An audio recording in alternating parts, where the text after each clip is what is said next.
In this video, I will show you step by step how you can change your Instagram username before 14 days. So first of all, if we head over to Instagram, head over to my profile.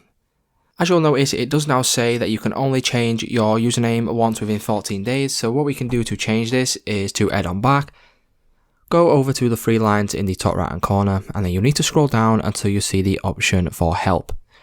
So from here, you want to select report a problem, and then select the report a problem button. Now what we'll need to do is we'll need to go to don't include and continue, or you can include any diagnostics and continue as well. For me, I will put don't include. Now what you want to do is you want to put something really simple into this box like this. So hi, I changed my username by mistake. Could you please change it to whatever username you want or back to my previous username?